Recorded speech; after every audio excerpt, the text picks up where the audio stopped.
lagi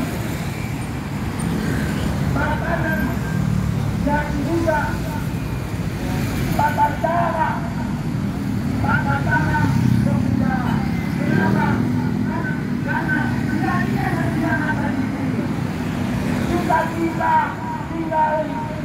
tinggal diceritakan perkaranya kita, mereka tidak peduli. Nanti edukasi mereka tidak peduli. Mau makan kek, mau tinggal kek, mau apa kek, tekek anu kek, tekek itu mereka tidak peduli. Buktinya kita juga buktikan. Banyak mama yang belanja beras naik, terus minyak naik, cabai naik. Kita mama mau belanja susah, mama mau beli apapun susah. Pak Dokter, iya, siap.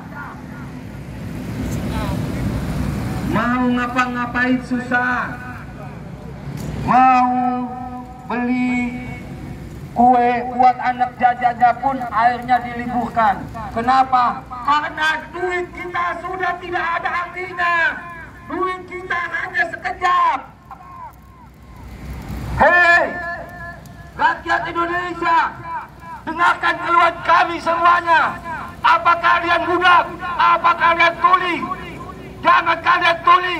Wahai seluruhnya pengemudi, supir konvensional, supir taksi, ojol, dan sebagainya.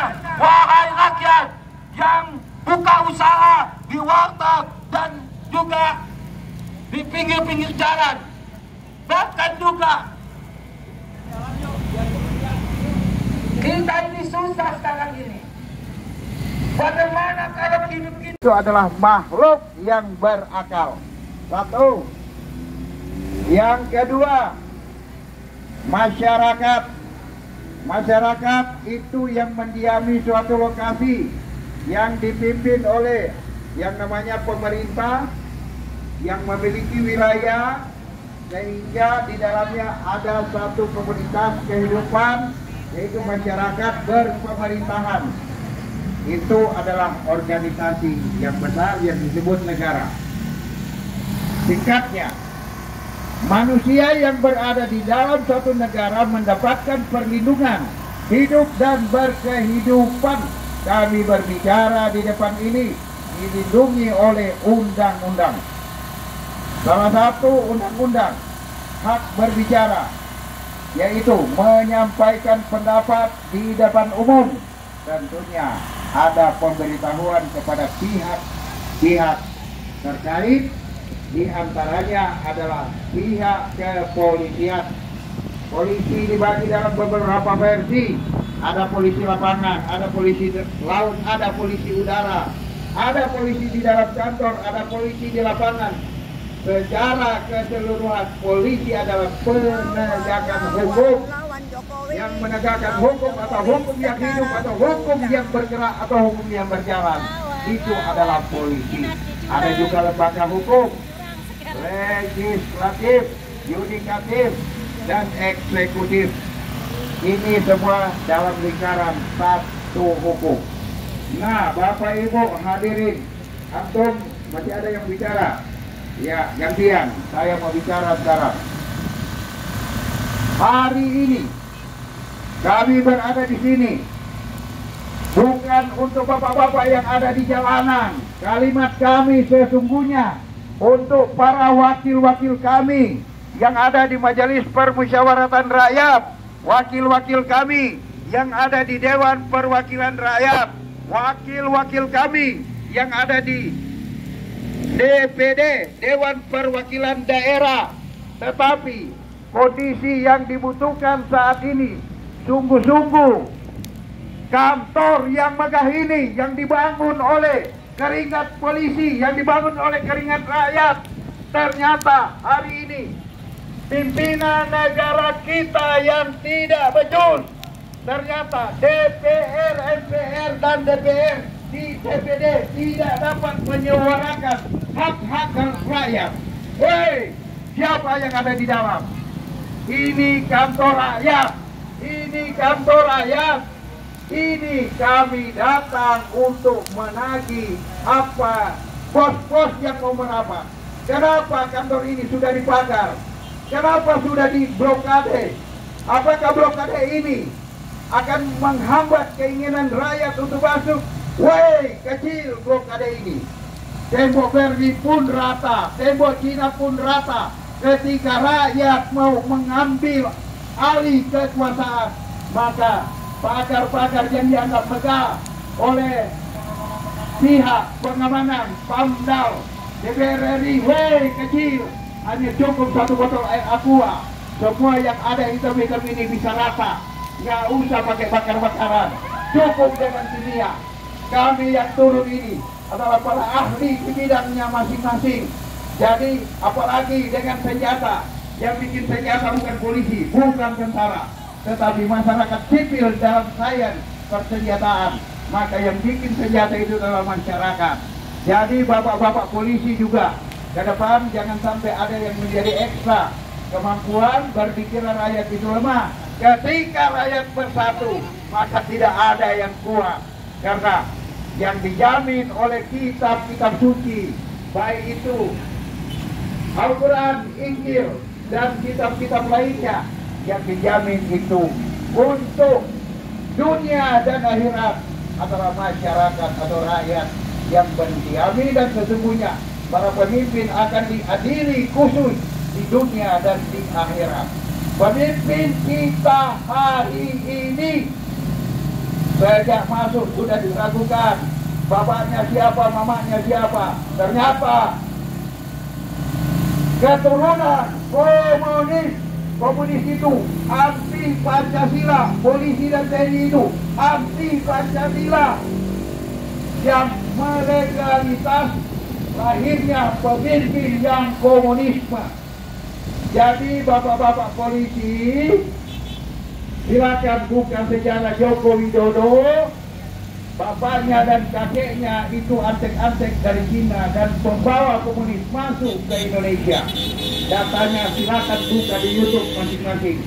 Sekarang tangan sudah bisa berbicara. Kemudian Joko Widodo menjadi seorang presiden. Bapak-bapak polisi, bapak-bapak TNI, ketika kita menjadi anggota, ditanya nggak sekolah terakhirnya di mana? Ada nggak buktinya? Ijazah. Masa presiden kita tak punya ijazah? Malu nggak? Malu. Malu nggak? Malu. Punya presiden tanpa berijazah. Sekarang di akhir masa jabatan akan ditampilkan lagi ke depan untuk dicalonkan sebagai gubernur DKI Jakarta, Kaesang. Silakan. Sekarang Singapura lagi mengembangkan kepribadian Kaesang Joko Widodo, putra Presiden Republik Indonesia, ternyata merajulkan diri di Singapura. Silakan buka data. Mungkin kalau kami salah, data yang salah. Tapi Singapura Indonesia terlalu dekat, 2 detik cukup angkat WA, semuanya berjalan. Ini yang akan jadi Gubernur DKI Jakarta ke depan. Dengan kemampuan uang, bisa saja apa saja bisa saja jadi. Kami berbicara di sini bukan pasukan bayaran, betul? Kalau anggota dewan di sana, di dalam sana, anggota dewan perwakilan rakyat maupun majelis permusyawaratan rakyat ataupun dewan perwakilan daerah, ketika tidak melaksanakan hak angket, wajib dan patut dicurigai. Sebab tidak ada orang bekerja tanpa bayaran selain kami yang ada di sini. Jadi kecurigaan kami bahwa anggota DPR dan MPR yang tidak melaksanakan angket atau tidak mendukung angket, wajib hukumnya dicurigai. Kecurigaan kami apabila menghalang-halangi hak angket, itu adalah hak tertinggi daripada rakyat Republik Indonesia yang dilaksanakan oleh Dewan Perwakilan Rakyat. Ketika kami datang menuntut, baru ada yang menghalang-halangin. Coba cek berapa uang yang sudah masuk, pasti dibayar. Ini yang kami minta kepada anggota Dewan Perwakilan Rakyat dan Majelis Permusyawaratan Rakyat serta Dewan Perwakilan Daerah yang ada di kursi empuk sana. Hei, dengar suara kami. Kami makhluk laut, jangan sampai kami marah bumi ini. Tidak ada yang dapat menghalangi air. Yang kamu lihat hanyalah air dari mobil-mobil tangki yang akan dicurahkan. Tapi jika air kami turunkan dari laut, maka Monas akan menjadi rata sebagaimana Fir'aun masa lalu. Jadi ini yang dapat kami sampaikan, tidak mengajari atau kami lebih. Kami berbicara karena terpaksa harus berbicara bahwa negara Republik Indonesia NKRI sudah di ujung tanduk. Sebentar lagi akan menjadi negara komunis Republik Indonesia. Tolong kami sebagai rakyat, bukan NKRI lagi, tapi negara komunis Republik Indonesia. Karena presiden kita sesungguhnya adalah keturunan komunisme. Ini yang menjadi PR bapak-bapak polisi. Jangan sampai terjadi ekstradisi ke depan. Kami berbuat tidak dibayar, tapi hanya menyampaikan bahwa hak-hak rakyat seluruh Indonesia ingin negara ini sebagaimana ketuhanan yang maha, sebagaimana kemanusiaan yang adil dan beradab, persatuan Indonesia, kerakyatan yang dipimpin oleh hikmat kebijaksanaan dalam permusyawaratan perwakilan hari ini tidak jalan. Sila keempat dari Pancasila hari ini tidak jalan-jalan, sehingga hari ini tidak baik-baik amat. Indonesia di ujung kehancuran karena kita terlalu menuhankan demokrasi. Kapan akan terwujud keadilan sosial bagi seluruh rakyat Indonesia? Omong kosong. Demokrasi bertentangan dengan Pancasila. Ini yang kita bangga-banggakan sekarang. Para intelektual, bila perlu dibayar untuk menerima demokrasi. Terjadinya demokrasi setiap 5 tahun sekali, rakyatnya bertabrakan dan sengaja ditabrakan agar visi berjalan garis lurus masuk ke kantong. Tapi kami di sini sungguh-sungguh jika ada yang berniat untuk membayar kami, taruhlah uangnya. Api lebih berharga daripada uang untuk membayar kami. Demi Allah, kami melangkahkan kaki demi kesatuan dan persatuan rakyat Republik Indonesia akan aman, damai, sentosa menuju keadilan sosial untuk seluruh rakyat Indonesia. Kami bukan untuk dibayar. Ini diwaspadai. Sementara kalau ada teman-teman yang dibayar datang ke sini untuk mendamping, Bapak tolong bantu, hindari jangan sampai terjadi permusuhan bersama anak bangsa. Dan ini yang diinginkan oleh oligarki, agar kita menjadi musuh polisi, kita bermusuhan dengan polisi, kemudian polisi dengan TNI bermusuh-musuhan. Ini keinginan oligarki agar kita bukan Indonesia lagi, ke depan menjadi negara komunis Republik Indonesia.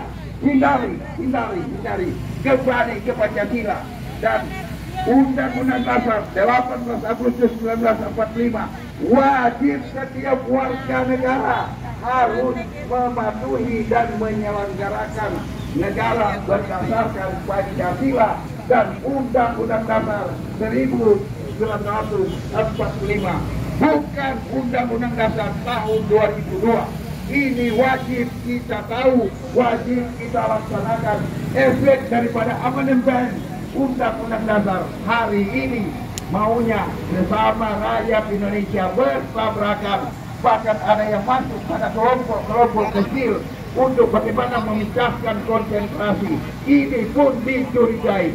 Apabila ada keutuhan baru ada yang masuk untuk merusak keutuhan. Ini bagian daripada komunisme gaya baru, KGB.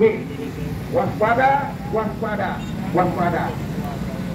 Wassalamualaikum warahmatullahi wabarakatuh. Kata potongan-potongan kue yang memang mereka akan menghancurkan pejuang-pejuang dan juga menghancurkan demokrasi Indonesia ini.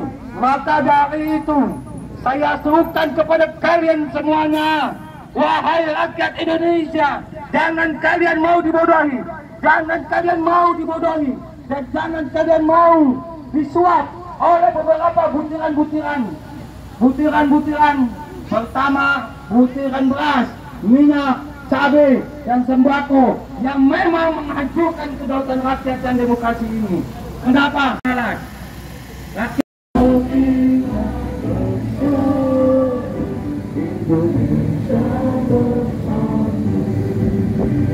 hiduplah tanahku, hiduplah negeriku, bangsaku, rakyatku semua.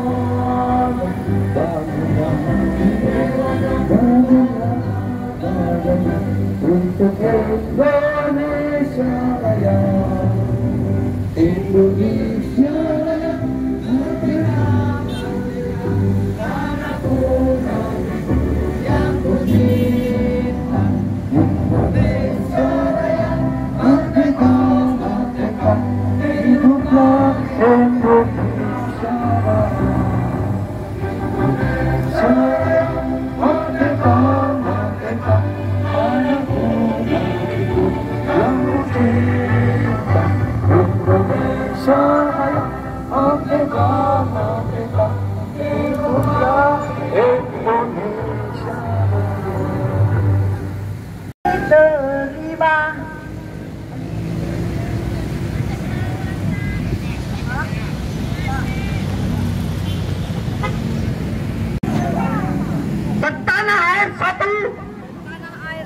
Tanah air tanpa penindasan.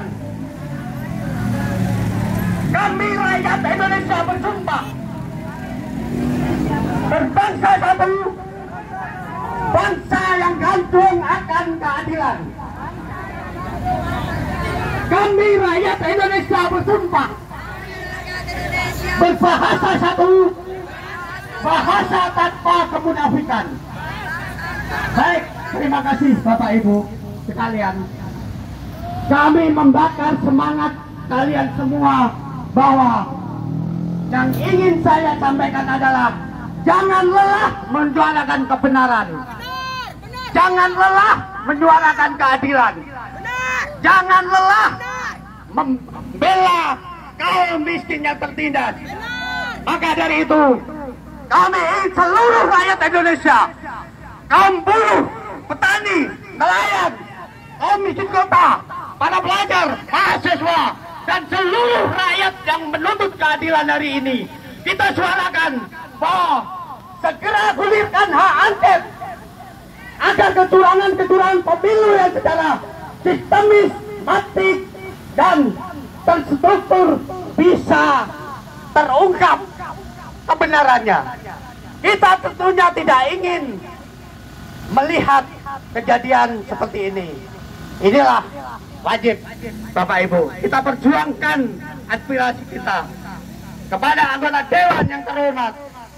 Harus kita sampaikan aspirasi hari ini. Terus kita lakukan agar Indonesia tidak nyungsep, agar Indonesia tidak rusak seperti apa yang dilakukan orang-orang yang haus akan kekuasaan, orang-orang yang haus akan harta, orang-orang yang berpikir bahwa harta yang dia dapat di dunia akan dia bawa ke liang kubur. Insaflah wahai penguasa buas dan serakah, Anda masuk liang kubur hanya membawa 2 meter kain kafan. Apa yang Anda perbuat akan tiba penghakiman Tuhan, akan tiba penghakiman Tuhan. Pada saat ini Anda semua bisa berpakaian branded, Anda bisa memiliki rumah, ratusan ribu hektar tanah.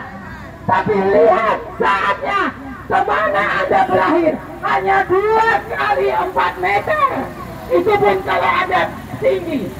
Kalau ada pendek nggak sampai juga 2 kali 4 meter, makam yang akan dikerubuti oleh cacing. Sadarlah. Juga sama dengan saya, seorang wanita, inilah wanita hebat, rela dengan swadayanya sendiri Dari Papua. terbang naik pesawat sendiri. Siapa ngomong? Halo, saya mohon sebelum saya bicara, tolong buka janji-janji Jokowi ada di YouTube. Dialog Presiden Jokowi dalam Mama Papua tahun 2014. Saya kira buka sekarang, tanggal 28 Desember 2012. Apa 14? Bisa lihat kampung calon, kemuka lagi berikut lagi. Maaf saja, jangan ganti dengan apa mau teruskan kehancuran itu. Maaf saja, maaf. Stop. Saya mau bicara, bisa bilang. Saya klarifikasi, hai Papua yang dengar televisi baru belajar dia bicara. Hai Papua dengar. Kamu Papua dapat suap besar dari Jokowi untuk kamu menangkan dia di sana. Hancur kalau kamu pusat kehancuran. Kamu pusat kehancuran. Saya bertindak dengan 5 sila. Jokowi dan Presiden hilangkan 5 sila. Sila kelima itu hilang, yaitu petani tidak diperteruskan seperti dulu kan, kelompok Capir, kelompok HTI, Himpunan Tani Indonesia, KTNI, kami ke kelompok tani nelayan andalan Indonesia KTNI, semua hancur. Kami dulu dari Presiden Soekarno sampai ke SBY turun ke dana sama kami di petani di lapangan lahan luas sampai punya lahan 20 hektar turunkan 500 juta setengah miliar untuk kami bayar tenaga, bayar dosen untuk petak-petak sawah-sawah, gunung-gunung kami gusur jadi apa tuh sawah untuk tanam padi di Papua sana. Dengar, Soeharto ke turun waktu saya Ibu Camat, jadi saya minta transmigrasi masuk untuk bantu saya untuk kerja kebun. Akhirnya Soeharto dia dengar itu, bukan saya datang di negara ini terada, saya bicara di surat saja. Presiden Soeharto kasih turun petani Indonesia 3.000. Datang di satu kampung namanya Mosuaren. Kampung saya namanya Mosuaren, Jawa. Masjid yang paling besar itu di satu kampung di Papua. Masjid yang paling besar itu saya bawa kasih. Orang marah bilang, kenapa ke situ? Saya tanah kok saya kasih. Gereja di sebelah, masjid sebelah. Betul mau acara begini. Saya mau semua kerjasama. Tentara yang mau bilang agama Islam sendiri, tidak ada. Pembohong itu manusia yang buat untuk menghancurkan apa tuh generasi penerus dunia yang Tuhan ciptakan. Itu agama itu untuk membuat kita untuk percaya teguh pada Tuhan, jalankan dia amanah. Jadi dengar, jadi saya nilai Jokowi itu tidak merata membangun. Kami lain ditinggalkan macam dia bilang dan bangun Papua. Itu dibangun di tempat-tempat tidak baik di sana tuh. Itu orang bilang Wamena Jayapura itu saja dia bangun. Kami lain tidak. Nanti buka di YouTube, lihat YouTube dialog Presiden Jokowi dengan Papua. Itu yang saya tutup. Biar bagaimanapun saya tetap. Jadi dengar, sila kelima hilang itu, itulah diabaikan petani. Datang ke dana itu bukan turun di luar negeri, tanam padi, baru impor kembali. Sedangkan negara Indonesia adalah negara agraris. Lumbung padi di Indonesia, negara ekspor. Jokowi datang berubah sekali begini, negara impor. Itu malu kan tidak? Woi, rakyat Indonesia, kamu malu kan tidak? Harga diri tidak? Hah? Kamu malu kan tidak? Malu. Saya ini petani, saya ketua kelompok tani. Saya surat penghargaan dari Rosul foto tuh. Penghargaan dari SBY. Pedagang teladan, petani teladan, politik teladan, pedagang teladan. Untuk contoh untuk orang-orang Papua tuh, supaya jangan orang ini, donju ikut orang Jawa, orang Bugis, Makassar, orang Sumatera, Padang, Batak, yang punya toko-toko di sana semua. Itu yang saya berjuang untuk Jokowi dan Mitra bangun pasar itu yang saya bertindak. Itu bukan YouTube loh, nanti bukan YouTube lihat. Itu yang saya bertindak. Pasar itu bukan untuk saya, untuk seluruh Nusantara yang ada di Sorong sana. Tapi Jokowi tidak diabaikan. Dia tidak peduli, biarlah rakyat menjerit saja. Karena pernah dia tanggapi penderitaan rakyat. Dengar dan kutip semua, kirim dari luar negeri semua supaya tahu apakah ilmu analisis pendidikan saya kuliah ini, pengamatan analisis politik pemerintahan pembangunan suatu negara. Kalau ujung-ujung begini, ujung seperti mau pindahkan ibu kota negara ke Kalimantan, itu menuju kepada kehancuran. Ingat itu. Ingat ya, saya sekolah ilmu itu jadi sumber dasar, budaya dasar suatu negara.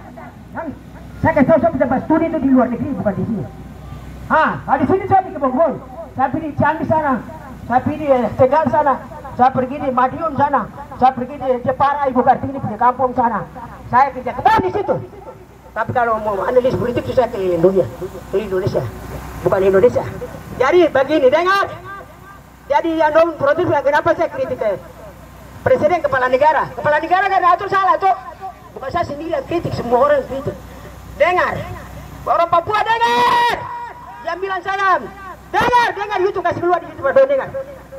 Jokowi tipu saya di dialog Presiden Jokowi dengan Mama Papua di Pasar Remu tahun 2000, tanggal 28 Desember 2014 yang lalu bilang bangun kita pasar, bangun kita petani, karena kami petani Indonesia yang dikirim ke saya kampung itu pipa, itu kan saluran air dari luar, dari gunung turun ke sawah-sawah, gunung-gunung itu busuk jadi sawah.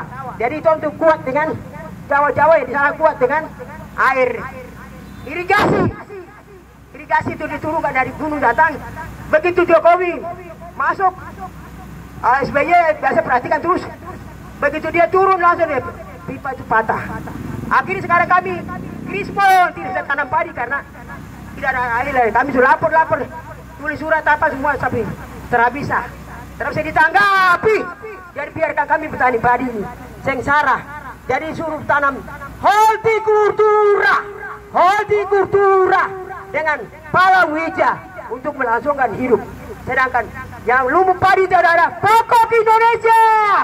Padi adalah tanaman pokok Indonesia. Rakyat Indonesia diraih penuh kemerdekaan kesejahteraan lewat padi, bukan lewat rica, bukan tomat, peta kasbi, peta atas, jagung. Yang selalu bilang panen raya jagung itu masuk akal kah? Siapa makan jagung kenyang? Maaf. Kecuali panen padi, baru saya akui bahwa kau presidennya hebat. Tapi kalau panen itu saya anggap kau telah berhasil membangun Indonesia 10 tahun. Hancur ekonomi Indonesia.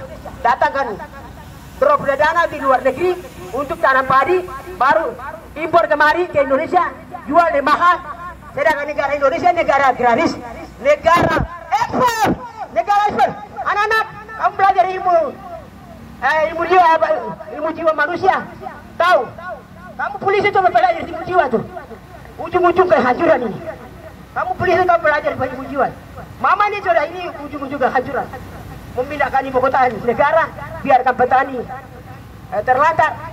Terutama yang paling pertama adalah dari Presiden Soekarno sampai ke SBY, penerimaan CPNS setiap tahun 2000 itu 2 kali penerimaan.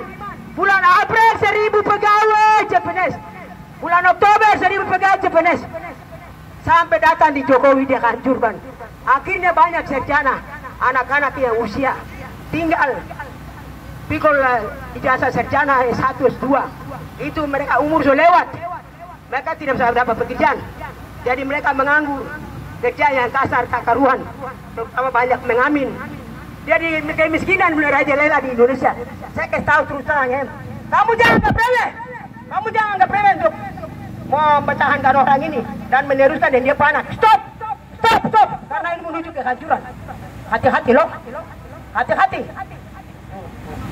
Jadi tolong, sila kelima sudah hilang, sila ketiga hilang, mau sila kedua lagi hilang, sila ke-1 itu tinggal satu ujung saja. Itu hancur sebenarnya. Kita Islam dan Kristen kuat untuk mempertahankan NKRI dari Sabang dan Merauke tetap utuh. Jangan ada yang mencebelakan. Siapa mencebelakan bunuh dia. Itu saja. Siapa yang mau merencana? Tidak apa nih? Ibu kota negara tidak bisa pindah. Tidak ada. Ibu kota negara tetap di Jawa. Bukan Allah menjatuhkan kemerdekaan Republik Indonesia atau di atas Pulau Jawa. Bukan di mana-mana. Kalau memang Jakarta ini sudah penuh, ada Jawa Barat, ada Jawa Timur, ada Jawa Tengah. Kosong tuh kenapa terus bangun ya? Baru di tengah Bogor dan Ciawi itu. Bogor dan Bandung di Ciawi itu kami sudah tanam padi tahun 2007, tapi dia kurang subur, dia kurang bagus tanah kering. Tanah kiri kalau bangun ibu kota negara disitulah. Kamu tahukah? Weh, menata kota, pembangunan di negara. Itu bangun dari situ. Jadi jangan, akan saja Pak Jokowi itu tidak berhasil, tidak sukses karena petani Indonesia dia tidak perhatikan, dia terlantarkan generasi penerus bangsa. Pegawai negeri CPNS dia abaikan, dia tuntut saja 5 tahun sekali.